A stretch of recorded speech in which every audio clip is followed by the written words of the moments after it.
At 70, you have earned the right to keep some things to yourself, Tirk, and there are 7 parts of your life you never have to explain to anyone again.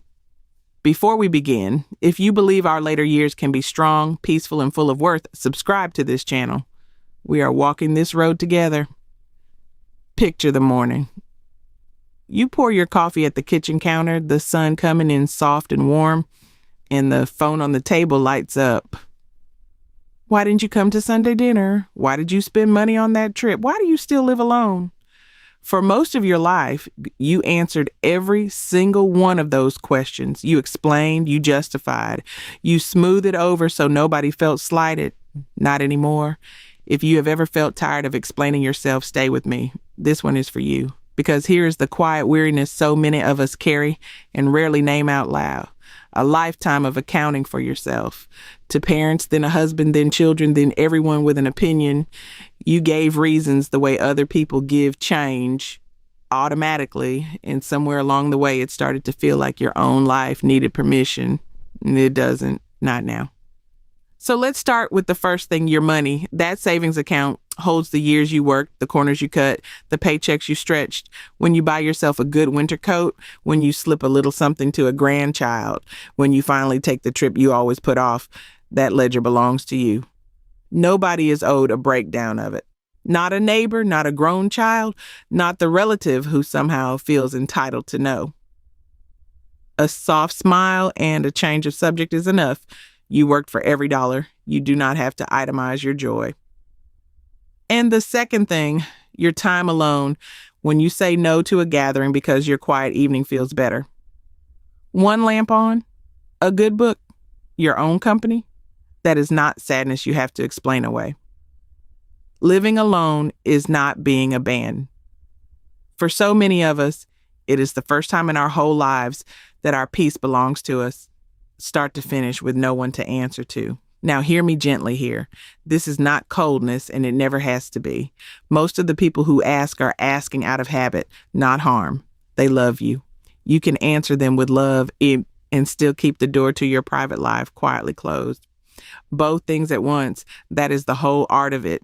But money and quiet evenings, honestly, those are the easy two, because the next thing they will press you to explain is far more personal.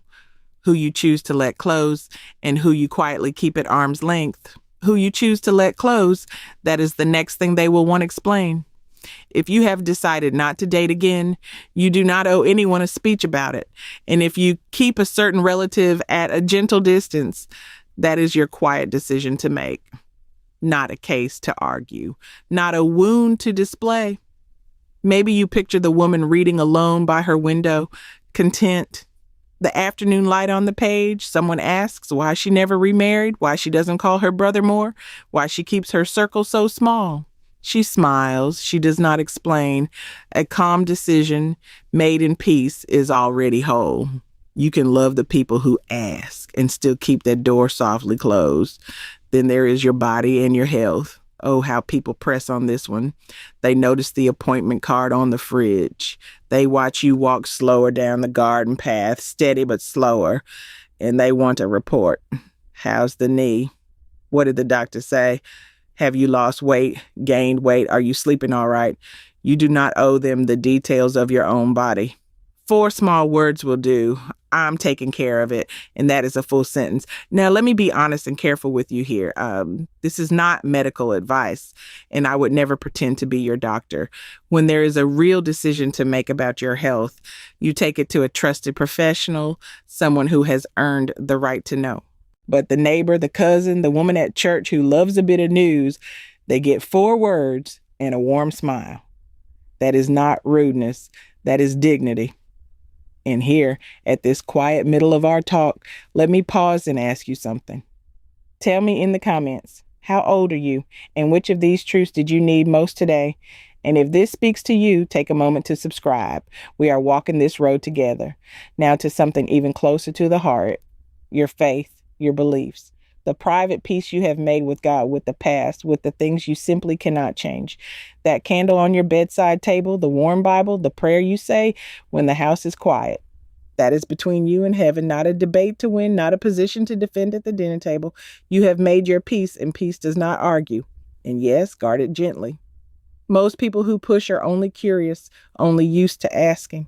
But now and then, there is one who pushes to control, to steer your time, to run your days for you. You are allowed to close the door on that calmly without a single harsh word. You can hold someone in love and still keep your private life your own. There are two truths left, and they reach the deepest of all. First, the past they keep trying to reopen, and then the seventh, the strongest one I saved for last, your happiness, and why you will feel the pull to explain even that. So let's start with the past, the marriage that ended, the mistakes you made at 40, the road you didn't take, the one you sometimes wonder about. On a quiet afternoon, someone will always want to reopen it. They'll ask what really happened back then, why you left, why you stayed, whose fault it was. And you'll feel that old urge to explain, to lay it all out like evidence. But here's the truth. Your history is not a courtroom. There is no case to reopen. And no one gets to put your life on trial just because they're curious. That old wedding photo can stay tucked in a drawer, face down, and you owe no one the story behind it. You lived it. You survived it. That is enough. And now the seventh, the strongest one, the one I saved for last. Your happiness, because one day, and I hope it's soon, you will feel it. A morning where the coffee tastes right, the house is quiet, and you are simply content. Content alone, content with less, content at your age. And that is exactly when someone will tilt their head and ask, how can you be happy like this? How can you be happy on your own without more? At 70, at 80, they ask it kindly, most of them. But they ask it like your joy needs a reason. And you will feel the pull to explain your own happiness, to make your peace make sense to them. Don't. This is the heart of everything I've told you today. Your worth was never up for debate. Not when you were young, not now, not ever. And your peace does not need a witness. You do not have to prove your contentment to anyone standing in your kitchen wondering how you manage. A woman who can sit in her own happiness, quiet and full, without justifying it to a single soul, is not lonely. Let me say that clearly. She is not being left behind. She is free. Now, I want to be honest with you about one thing, because I've said it gently all along, and I mean it. None of this is coldness. Keeping your private life your own is not contempt for the people who love you. Most of them ask out of habit, not harm. They love you, and love gets nosy sometimes. So you can answer with warmth. You can smile. You can hug them. You can keep the door of your heart wide open while still keeping the door to your private life your own. Both things are true at once. And before we sit with that, let me leave you with something I need you to carry. You have earned the right to be treated well. Never apologize for expecting it. So picture it now. The coffee cup on the table, cooled at last. The phone screen dark and silent. No more questions waiting. And a woman standing at her open door, looking out at a garden full of warm daylight, smiling to herself. She has stopped explaining. She has stopped justifying every choice, every dollar, every quiet evening. She has simply begun to live. That woman is you, strong, worthy, at peace, and never, not for one moment, truly alone. You were free all along. Now you finally know it.